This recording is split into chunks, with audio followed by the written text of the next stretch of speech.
दरभंगा शहर से एक पैघ खबर सामने आबि रहल अछि जतऽ कैदराबाद मोहल्ला में ट्रांसफर रिपेयरिंग वर्कशॉप में आगि लगला से अफरा तफरी के माहौल बनि गेल। आगि लगला से कतेको ट्रांसफर जरि कऽ खाक भऽ गेल। आगि मिझाबै के लेल कतेको अग्निशमन गाड़ी के बजायल गेल और ओहि के बाद आगि पर काबू पायल गेल।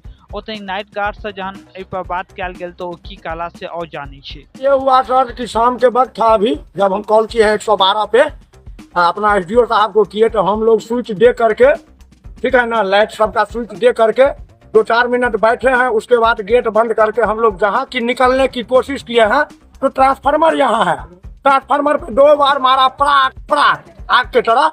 वो आग लुक्का निकल के यहाँ एक गिरा, उसको लाख से मैंने बुता दिया। जब तक उसको बुता के आया है तब तक देखे कि इधर पूरा लह गया। तो अकेले सब 4-5 सिलेंडर मैंने घींच करके मारा, लेकिन संडे का दिन था, अकेले मैंने था, कंट्रोल नहीं हुआ। अभी क्या लग रहा है स्थिति? अभी तो सर स्थिति कंट्रोल में आ गया है। अच्छा, बिजली विभाग के पदाधिकारी आए हैं? जी, बिजली विभाग के पदाधिकारी एसडीओ सर मेरे आए हुए हैं, वही बुलाए हैं। हमरा तो सर 112 का कॉल ही नहीं लग रहा था, बिजी बता रहा था। देखिए मैंने कितने बार कॉल किया। अच्छा बताइए, इससे पहले भी यहाँ आग लग गया था, फिर आग लगा है? इससे पहले भी लगा था सर, उस समय में मैं नहीं थे यहाँ। क्या नाम है आपका? मेरा नाम चिरंजीव मिश्रा हुआ सर, मैं नाइट गार्ड हूँ।